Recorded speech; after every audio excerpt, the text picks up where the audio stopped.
Hi எனக்கு tease இன்னைக்கு நம்ம ஜிமினுடைய எஃப்எஃபான ரொமான்டிக் ஹஸ்பண்ட் எபிசோட் 64 தான் பார்க்க போகிறோம். So it's must imagine your self. Okay வாங்க நம்ம வீடியோக்குள்ளே போகலாம். அதுக்கு முன்னாடி இந்த டிஸ்க்ளைமரை படிச்சுட்டு உள்ளே வாங்கடா. அண்ட் ஆல்சோ இன்றைக்கி நம்ம யார் பேர் சொல்ல போகிறோம் அப்படின்னா விஜி. அவங்க என்ன சொல்லியிருக்காங்க அப்படின்னா, அக்கா தயவு செஞ்சு கீதா வேணாம், எனக்கு ஜேகே தான் ரொம்ப பிடிக்கும், ஜேகேக்கும் சாராவை போட்டுருங்க ப்ளீஸ், அவங்க லவ்வை பிரித்து விட்டுறாதீங்க, உங்கள் ஸ்டோரி எல்லாமே எனக்கு ரொம்பவே பிடிக்கும், எல்லாத்துக்குமே ஹாப்பி எண்டிங் தான், தயவு செஞ்சு இதில் சேட் எண்டிங் மட்டும் போட்டுறாதீங்க அப்படின்னு சொல்லியிருக்காங்க. அவங்க எப்பவுமே கமெண்ட் பண்ணுறவங்க தான். ஸோ விஜி கண்டிப்பாக சேட் எண்டிங் வராதுன்னு நம்புவோம். அதே மாதிரி ரோஸ் அவங்களும் ரெகுலராக கமெண்ட் பண்ணுவாங்க.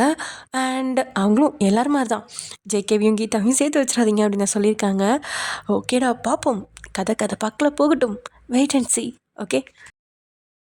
அண்ட் ஆர்மி கேர்ள் ஏஜே அவங்க வந்து கேட்டிருந்தாங்க, அக்கா உங்களுக்கு ப்ரொஃபஸர் டைல் தான் ரொம்ப பிடிக்குமா, நிறையா நீங்கள் ஹாட் ப்ரொஃபஸர் அந்த மாதிரி தானே போட்டிருக்கீங்க அப்படின்னு சொல்லிட்டு கேட்டிருக்காங்க.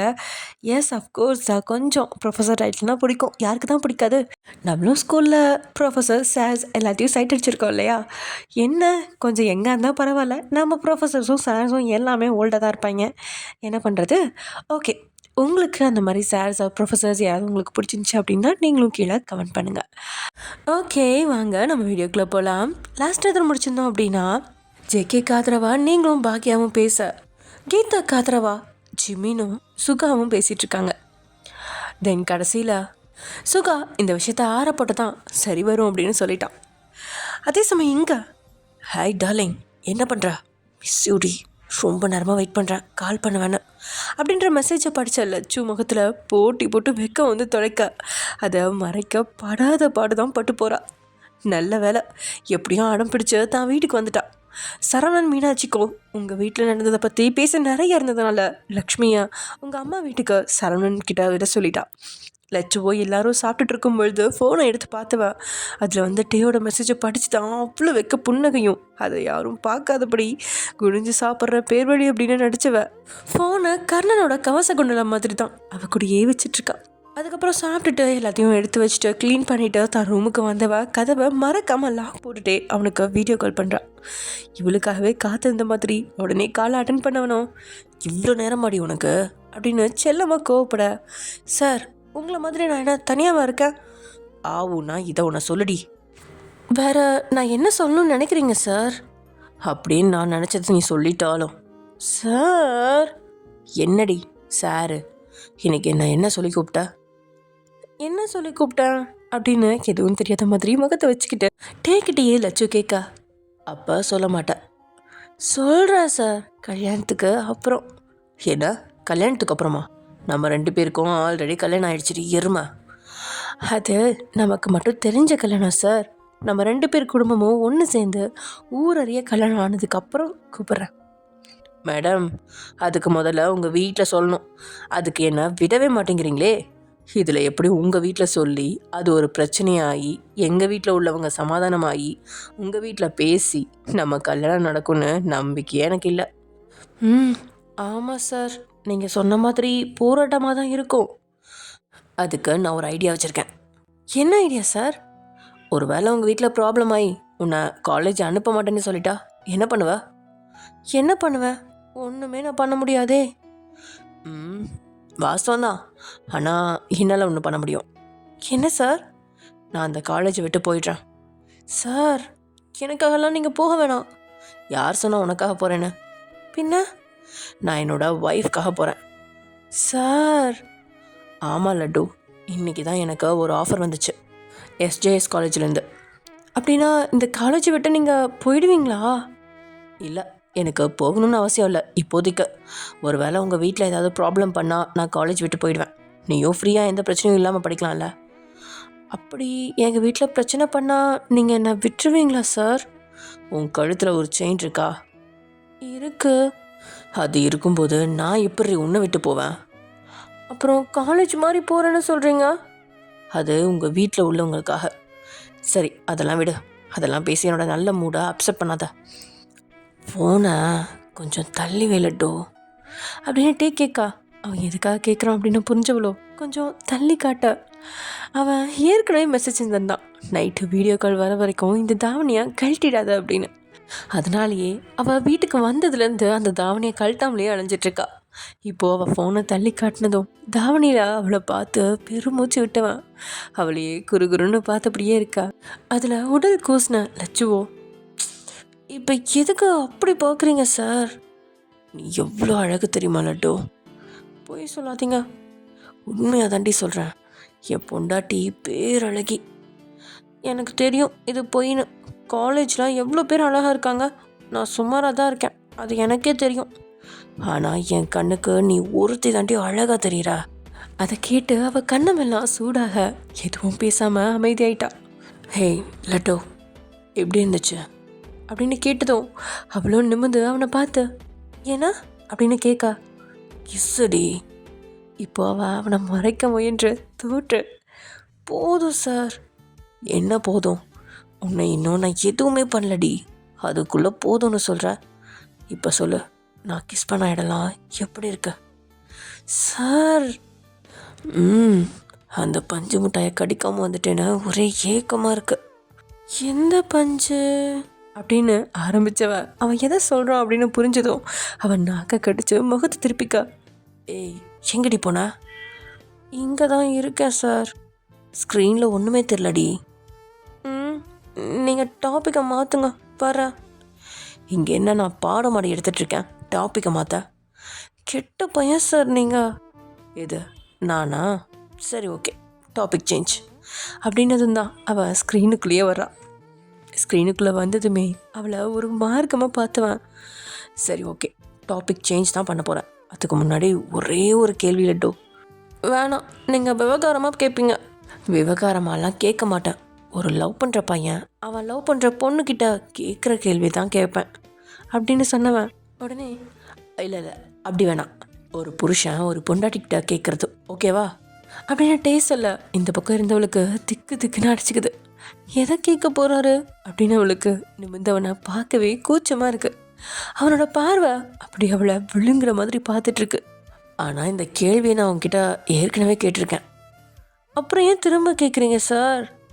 ஆனால் நீ பதில் சொல்லை, அதனால தான் திரும்ப கேட்க போகிறேன். என்ன கேள்வி சார் அப்படின்னு இவ வீடியோ கால்லே அவனை பார்த்து கேட்க, அது சொல்கிறதுக்கு முன்னாடி அதுக்கு நீ கண்டிப்பாக சொல்லுவேன்னு எனக்கு வாக்கு கொடு. சார் என்ன கேள்வினே தெரியாமல் நீங்கள் இப்படி கேட்டால் எனக்கு பயமாக இருக்குது. அந்தளவுக்கு நீ பயப்படலாம் வேணாம் லட்டு.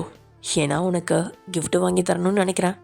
நான் கேட்குற கேள்விக்கு மட்டும் பதில் கரெக்டாக சொல்லிட்டேன்னா அது வாங்க எனக்கு ஈஸியாக இருக்கும் அப்படின்னு இதெல்லாம் பேசும்பொழுது அவன் ஒத்துட்ட கடிச்ச ஒரு மார்க்கமாக அவளை பார்த்தபடி தான் பேசுகிறான்.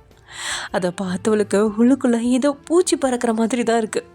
இருந்தும் அவனை நம்பி கேளுங்க சார் அப்படின்னு சொல்லிட்டு அவன் கேட்க போகிற கேள்விக்காக காத்திருந்தவளுக்கு 100% தெரியும் அவன் ஏதோ விவகாரமாக தான் கேட்பான் அப்படின்னு. இருந்தும் அவள் அந்த கேள்விக்காக காத்துட்ருக்க. அவளை ரொம்ப நேரம் காத்திருக்க விடாம அன்னைக்கு பைக்கில் போகிறப்ப கேட்டனே, என்ன கேள்வி கேட்டீங்க அப்படின்னு அவன் யோசிக்க, சரி விடு நானே கேட்குறேன் அப்படின்னு அவனோட உதட்ட ஒரு கையால் எடுத்து விளையாடினபடியே, உன்னோட அந்த சைஸ் என்னடி அப்படின்னதுமே இவளுக்கு குப்புன்னு வேர்க்க. அவனை முறைக்க கூட முடியாமல் அவள் தடுமாற. அவனும், லட்டு என்னை நீ இடிச்சப்பா நான் சுத்தமாக அவுட்டுடி அப்படின்னு அவன் இடித்த இடத்த தடவினபடியே அவளை பார்க்க. ஆனால் லட்சுக்கு தான் நிமிர்ந்து கூட பார்க்க முடியாத நிலை. அந்த வெக்கத்தை இன்ச் பை இன்ச்சாக ரசித்தவனுக்கு அவளை தூரத்துலேருந்து பார்த்துக்கிட்டு மட்டுமே இருக்க முடியல. ஒதுட்ட கூச்சு அவளை நோக்கி ஒரு முத்தத்தை பறக்க விட்டவன், நேற்றுக்கு நேரம் நீயும் நானும் ஒரே வீட்டில் தான் இருந்தோம். அப்பையும் என்னால் எதுவும் செய்ய முடியல, இப்போவும் செய்ய முடியல.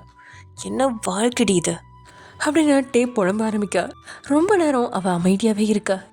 இதுக்கு மேலே அவகிட்ட அதை பற்றி கேட்டால் மறுபடியும் ஸ்க்ரீனுக்கு வெளியே போயிடுவா அப்படின்னு நினச்சவன் தான் உணர்வுகளை ஒரு கட்டுக்குள்ளே கொண்டு வர ரொம்பவே கஷ்டப்பட்டு தான் போனான்.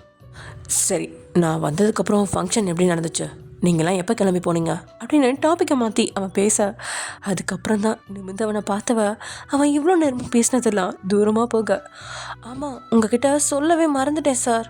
என்ன? இன்னைக்கு நீங்கள் போனதுக்கப்புறம் என்னாச்சுன்னா, ஜேகே அண்ணா இருக்காங்கல்ல. ஜேகேவா? ஆமாம், அந்த அண்ணா திடீர்னு கல்யாணம் பண்ணிட்டு வந்து நிற்கிறாங்க. என்ன அப்படின்னு இப்போது டேக்கு செகண்ட் ஷாக்காக இருக்குது. ஆமாம் சார், வீட்டில் பெரிய பிரச்சனையாக ஆயிடுச்சு. அந்த அண்ணா வேற மாற்றி மாற்றி பேசினாங்களா, இல்லை அந்த அண்ணா கூட இருந்தவங்க மாற்றி மாற்றி பேசினாங்களான்னு ஒன்றுமே புரியல யாருக்குமே. அப்படியா அப்படின்னு அவனுக்கு இதை பற்றி உங்ககிட்ட பேசணும் அப்படின்னு நினச்சிக்கிட்டான். ஆனால் நான் ஒன்று நினச்சேன் சார். எதை பற்றி? யாரை பற்றி? ஜேகே அண்ணாவை பற்றி தான். என்ன நினச்ச? அவங்க கல்யாணம் பண்ணிட்டு வந்து நின்னாங்க இல்லையா, அவங்க கூட அண்ணா அவ்வளோலாம் பேச மாட்டாங்க. இந்த சாரா அக்கா இருக்காங்கல்ல, அவங்க கூட தான் இருப்பாங்க. அவங்க 2 பேரும் சண்டை போடுறது அது மாதிரி நிறைய பார்த்துருக்கேன். அதனால நான் ஜேகே அண்ணா சாரா அண்ணையை தான் லவ் பண்ணுறாங்கன்னு நினச்சேன். ஆனால் ஜேகே அண்ணா திடீர்னு இப்படி வந்து நிற்கவும் உண்மையாக எனக்குமே ஷாக்காக தான் இருந்துச்சு அப்படின்னு லட்சு தான் மனசில் நினச்சதெல்லாம் டேக்கிட்ட சொல்ல, அதுக்கு மேலே அவகிட்ட சீரியஸாக பேசினவன் ஃபோனை வச்சுட்டு மணியை பார்க்க அதில் மிட் நைட் ஆகிருக்கு. உங்ககிட்ட இப்போ பேச முடியாது அப்படின்னு நினச்சி காலையில் முதல் வேலையை உங்களுக்கு தான் கால் பண்ணும் அப்படின்ற நினைப்பில் படுத்து தூங்கிட்டான். அதே சமயம் இங்கே வந்த முதல் நாளே இப்படி அந்த வீட்டில் இருந்த ஒருத்தர் கூட கண்டுக்காமல் போகிறாங்களே அப்படின்ற வருத்தம் கீதாவுக்குள்ளே இருந்தாலும் இந்த வீட்டில் தான் வாழ்ந்தே தீரணும் அப்படின்ற எண்ணம் மேலவங்க இது மாதிரி விஷயங்களை சமாளித்து தான் ஆகணும் அப்படின்னு உறுதியாக நினச்சவ, என்ன நடந்தாலும் பரவாயில்ல சமாளிச்சுக்கலாம் அப்படின்னு தன்னை பாவப்பட்ட ஜீவன் மாதிரி காட்டிக்க அந்த ஹாலில் ஒரு மூலையில் போய் அவள் உட்காந்துக்க. அந்த வீட்டில் இருக்கிறவங்கலாம் அவளை அப்படி பார்த்துமே எதுவுமே பேசல. ஜிமின்னு சொல்லிட்டு போனதுக்கப்புறம் வேறு வழி இல்லாமல் பாக்யா தான் அந்த பொண்ணுக்கு கெஸ்ட் ஹவுஸை காட்டி இங்கே தங்குமாறு சொல்லிட. ஏன்னோ கீதாவுக்கு அவ்வளோ கோவம் வருது. அந்த ஹாலில் ஒரு மூலையில் இருந்தாலாவது அந்த வீட்டோட இருந்துடலாம். ஆனால் இவங்க என்ன இப்படி அந்த வீட்டுக்கும் தனக்கும் சம்மந்தம் இல்லாத மாதிரி இப்படி தனி வீட்டில் தங்க வைக்கிறாங்களே அப்படின்னு கீதாவுக்கு ஒரு கோவம். ஒரு வேளை தன்னை இப்படியே அடித்து துரத்திட்டா என்ன செய்யறது அப்படின்னு யோசிச்ச கீதாவோ, இல்லைக்கா என்னால் இங்கே தங்க முடியாது.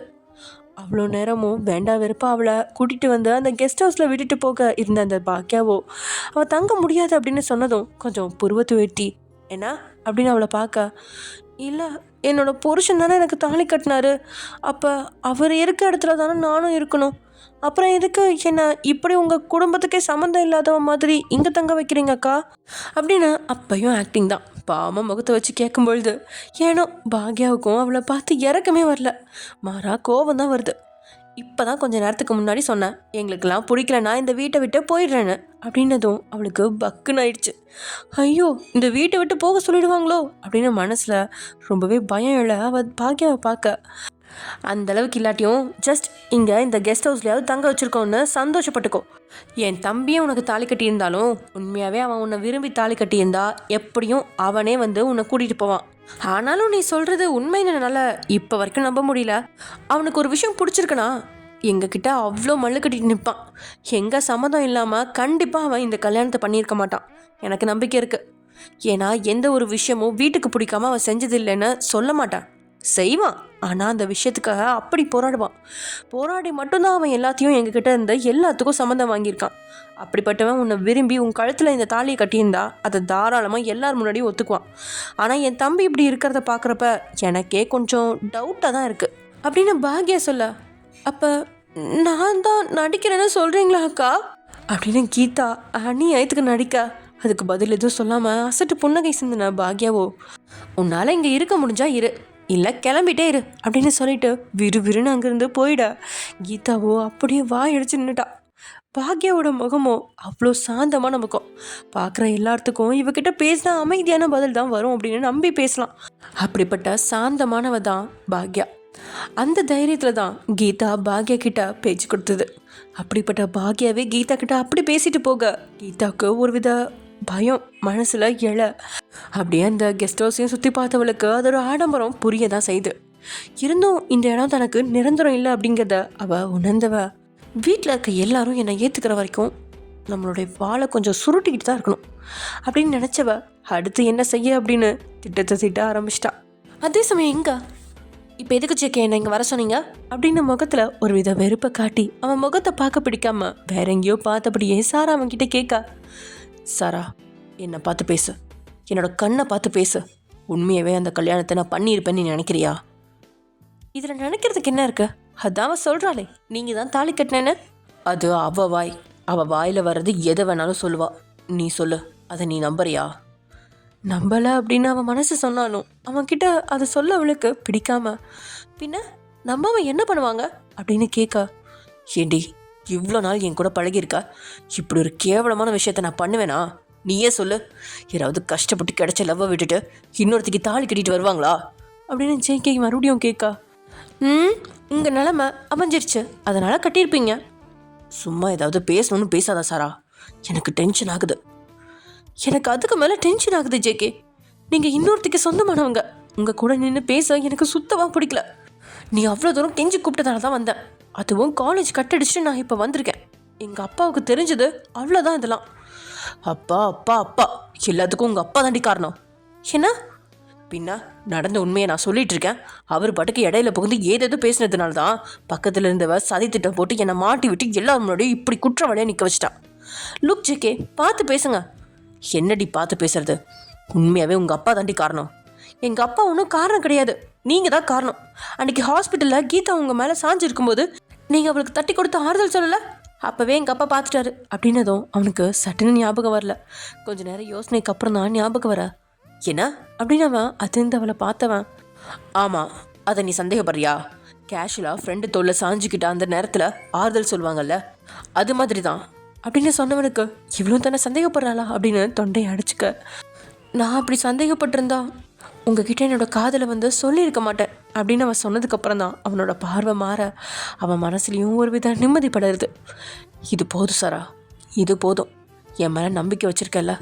உன்னோட ஃப்ரெண்டு அந்த கீதா என்கிட்ட நடத்துனது எல்லாமே நாடகம்னு உனக்கு ப்ரூவ் பண்ணி காட்டுறேன் சாரா. சரி, நீ பேசுகிறதெல்லாம் பேசிட்டேனா, நான் கிளம்பவா? என்ன சாரா எதுவுமே சொல்லாமல் போகிற அப்படின்னு அவனோட அவள் கையை பிடிக்க போக வேகமாக தன்னுடைய கையை பின்னாடி எழுத்துக்கிட்டவ, நீ முதல்ல நிரூபி ஜேகே அப்படின்னு சொல்கிறா. நான் அப்படி நிரூபிச்சிட்டா நீ என்னை விட்டு எப்பயும் போகக்கூடாது. எல்லாத்தையும் இப்போவே நம்ம முடிவு பண்ண முடியாது ஜேகே. நான் ஏற்கனவே ஒரு முடிவு எடுத்துட்டு அதை அவசரப்பட்டு எடுத்துடணும்னு யோசிச்சுட்ருக்கேன். ஏன்னா அப்படி ஒரு முடிவு எடுத்தோன்னு ஒரு நாள் முடியறதுக்குள்ளேயே என்ன யோசிக்க வச்சுட்டேன். அப்படின்னா என்கிட்ட அவசரப்பட்டு உன்னோட காதலை சொல்லிட்டேன்னு சொல்ல வரியா? ப்ளீஸ் ஜேகே, என்கிட்ட எதுவும் கேட்காதீங்க, நான் கிளம்புறேன். சாரா, ஒரு நிமிஷம். நீ பேசுகிறத என்னால் புரிஞ்சிக்கவே முடியல. ஒரு நேரம் என் மேலே நம்பிக்கை இருக்க மாதிரி பேசுகிற, ஒரு நேரம் என் மேலே சுத்தமாக நம்பிக்கை இல்லாத மாதிரி பேசுகிற. எனக்கு உறுதியாக ஏதாவது சொல்லு, நீ என்னை நம்புறியா இல்லையா? உங்கள் மேலே நம்பிக்கை வைக்க நான் யார்? நீ யாரும் இல்லையா எனக்கு? இல்லை அப்படின்னு பட்டுன்னு சொன்னவ இந்த முறை அந்த இடத்த விட்டு போயிட்டா. போகிற அவளையே ஒரு வித ஏக்கத்தோடு பார்த்தவனுக்கு இந்த பிரச்சனையை எப்படி கையாளுறது அப்படின்னு ஒன்றுமே புரியல. ஏன்னோ சாரா வார்த்தையால் அவன் மேலே நம்பிக்கை இல்லை அப்படின்னு சொன்னாலும் அவளோட பார்வையும் செய்கையுமே அவனுக்கு ஏனோ ஒரு வித தைரியத்தை கொடுக்குது. அதனால் அடுத்து என்ன செய்யணும் அப்படிங்கிறத நிறுத்தி நிதானமாகவே யோசிக்க ஆரம்பிச்சிருந்தான். அதே சமயம் எங்க? ஹலோ வயன். ஹலோ, சொல்லிட்டே, எப்படி இருக்கா? நல்லா இருக்கேன். நான் கேள்விப்பட்டதான் உண்மையா? என்ன கேள்விப்பட்ட? ஜேகே. யார் சொன்னா உனக்கு? யார் சொல்லுவா? உன் ஆள் சொன்னாலா? ஆமாம். என்ன நடந்துச்சு? அதான் உன் ஆள் எல்லாம் சொல்லியிருப்பாளே. சொன்னாதான், பட் நீ ஒரு தடவை சொல்லு. ஒவ்வொருத்தவங்க சொல்கிறதுக்கும் டிஃப்ரெண்ட் இருக்கும்ல. நீ கரெக்டாக கிளம்புனதுக்கப்புறம் எல்லோரும் கிளம்ப தான் போனாங்க. அப்போதைக்கு ஜேகே வண்டியிலேருந்து ஒரு பொண்ணை கூட்டிகிட்டு இறங்கினான். ஆரம்பத்தில் யாரும் அவ்வளோவா அவங்கள கண்டுக்கல. அதுக்கப்புறம் அந்த பொண்ணு தாலி எடுத்து வேகமாக உள்ளே போட்டுச்சுன்னு பாக்யானி தான் சொன்னாங்க. நான் அதை பார்க்கல. அந்த தாலியை உள்ளே போடவும் தான் எல்லோரோட கவனமும் அந்த பொண்ணு மேலே போச்சான். அப்புறம் ஜேகே வந்து கேஷுவலாக தான் அந்த பொண்ணை கூட்டிகிட்டு உள்ளே வந்தான். அவன் உள்ளே வந்ததும் யார் இந்த பொண்ணுன்னு கேட்கவும் நடந்த விஷயத்த சொன்னான். அவன் பேசும்போது அவன் வார்த்தையில் உண்மை இருக்கிற மாதிரி தான் இருந்துச்சு. நான் ஏன் சொல்கிறேன்னா, அவன் கேஷுவலாக நார்மலாக நடந்ததை சொல்கிற மாதிரி தான் சொன்னான். அவன் முகத்தில் பதட்டமும் இல்லை, வேர்த்து விறுவிறுத்து பொய் சொல்கிறேன்ற குற்ற உணர்ச்சி அது மாதிரி எதுவுமே என்னால் கண்டுபிடிக்க முடியல. சரி, அதான் அவன் சொல்லி முடிச்சதும் எல்லாருமே அவ்வளோதான் விஷயம்னு நிம்மதி பெருமூச்சு விட்டுறதுக்குள்ளே எதிர்பாராத நேரத்தில் எங்கள் அப்பா இருக்கார் பாரு, அவர் எந்திரிச்சு ஜேகே சொன்னதெல்லாம் கட்டுக்கதை மாதிரி பேசவும் எல்லாருக்கும் டென்ஷன் ஆகிடுச்சு. என்னாலேயும் எதுவும் பேச முடியல. எங்கள் அப்பா ஏன் தான் இதில் இன்டர்ஃபியர் ஆனாங்கன்னு எனக்கு புரியல. ஆனால் அவ்வளோ நேரமும் அந்த பொண்ணு குனிஞ்சு தான் நின்றுட்டு இருந்துச்சுட்டே. எங்கள் அப்பா சொன்னதுக்கப்புறம் தான் அந்த பொண்ணுக்கிட்ட ஏதோ டிஃப்ரெண்ட் தெரிஞ்சுது. அதை நான் பார்த்தேன், ஆனால் மற்றவங்க பார்த்தாங்களான்னு தெரில. நீங்கள் சொல்கிறதும் சரிதான். ஆமாம், அந்த வீட்டுக்குள்ளே நுழையும் வரைக்கும் கீதாவுக்கு அப்படி ஒரு எண்ணமே இல்லை. அவள் ஜேகே கூட இருக்கணும், படிப்படியாக பழகி அவனோட காதலை ஒன்றும் இல்லாமல் செய்யணும் அப்படிங்கிற எண்ணம் மட்டும்தான் அவளுக்கு இருந்துச்சு. ஆனால் அந்த நேரம் சாராவோட அப்பா பேசின இந்த பேச்சினால அவளுக்கும் ஏன் நம்ம இப்படி செய்யக்கூடாது அப்படிங்கிற எண்ணம் வர, அதே நேரம் அவளை வாயை திறந்து உண்மையை சொல்லும்படி எல்லாரும் கேட்கவும் குனிஞ்சபடியே கண்ணை மூடினவளுக்கு அந்த வீட்டோட செழுமையை பார்த்ததும் இப்படி ஒரு ஆசை முளைச்சிருச்சு. ஜேகே வசதியானவன் அப்படின்னு அவளுக்கு தெரியும் தான். அதை கண்கூட பார்க்கும்பொழுது ஏனோ அப்படி ஒரு விபரீத ஆசை அவன் மனசில் முளைக்க அவ்வளோ நேரமும் அவன் கூட இருந்து அவங்க 2 பேர்த்தையும் பிரிக்கலாம் அப்படின்னு அவள் போட்ட திட்டம் இப்போ அவள் சொல்ல போகிற வார்த்தையாலையும் நிறைவேறும் அப்படிங்கிறத உணர்ந்தவ ஒரே கல்ல 2 மாங்க அப்படின்னு மனசில் நினச்சவளுக்கு இன்றைக்கி தான் தன்னுடைய அம்மா இறந்தாங்க அப்படிங்கிற ஞாபகம் துள்ளி கூட வரல. அதனால தான் எல்லாரும் முன்னாடியும் அப்படி ஒரு கதையை சொல்லி ஜேகேவை தனக்கு சொந்தமானவனா மாற்ற முயற்சி பண்ணான். இதனால் ஜேகே எந்த அளவு பாதிக்கப்படுவான் அப்படின்லாம் அவள் யோசிக்கவே இல்லை. சுயநலமாக அவளை மட்டுமே யோசிச்சிருந்தா. அவசரத்தில் முடிவெடுத்தா பல விளைவுகளை சந்திக்க நேரிடும் அப்படிங்கிறது பாவம் அவளுக்கு தெரியல போல. தேசம் எங்க நீங்கள் தான். அதுக்கப்புறம் அந்த பொண்ணு ஜேகே தான் என் கழுத்தில் தாலி கட்டினான்னு சொன்னதுக்கப்புறம் அங்கே இருந்த யாராலையுமே அந்த பொண்ணை எதிர்த்து பேச முடியல. இத்தனை நாளும் கூட பழகின பொண்ணு அப்படி சொல்லவும் எல்லாருக்கும் ஷாக்கு தான். அதுவும் காலையில் தான் அவங்க அம்மா இறந்துருக்காங்க. இந்த நேரத்தில் வந்து அந்த பொண்ணு அப்படி சொல்லவும் எல்லாரும் நம்பினாங்களா நம்பலையாங்கிறது எனக்கு தெரியல. ஆனால் எங்கள் குடும்பத்தில் 90% ஜேகே மேலே நம்பிக்கை வச்சுருக்காங்க, எங்கள் வீட்டுக்காரரை தவிர. என்ன, உங்கள் வீட்டுக்காரரை தவிரவா? ஆமாம், நாங்கள் எவ்வளோ எடுத்து சொல்லிட்டோம், ஆனால் அவர் அந்த பொண்ணுக்கு சப்போர்ட் பண்ணிகிட்ருக்காரு. அதுதான் என்னால் தாங்க முடியலட்டே. என்னாலையும் நீ சொல்கிறத நம்ப முடியல வயன். உன் புருஷனா அப்படி பேசினாரு? ஆமாம், ஒருவேளை அது உண்மையாக இருந்து அந்த பொண்ணை வெளியே போக சொன்னால் அது நமக்கு தான் பாவம்னு நினச்சிட்ருக்காரு. சரி, நான் ஜேகே கிட்ட பேசணும். ஜேகே நம்பர் கிடைக்குமா? வாட், நீ ஜேகே கிட்ட பேச போறியா? ஆமாம், நீங்கள் 2 பேரும் பேசி பழகி நான் பார்த்ததே இல்லையே. பேசி பழகலை தான், ஆனால் ஜேகே எனக்கு ஹெல்ப் பண்ணியிருக்கான். நான் அவனுக்கு கடமைப்பட்டிருக்கேன். சரி, நான் நம்பரை சென்ட் பண்ணி விட்றேன் அப்படின்னு சொன்னபடியே நீங்கள் ஃபோனை வைக்க அடுத்த ஃபோன் ஜேகேக்கு தான் கூப்பிட்ருக்கா.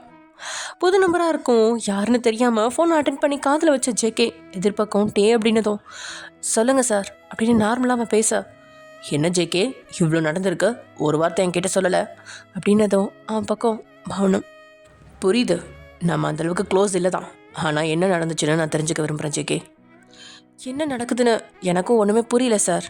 நான் ஹெல்ப் பண்ணுற எண்ணத்தோடு தான் அந்த கீதாவுக்கு ஹெல்ப் பண்ணேன்.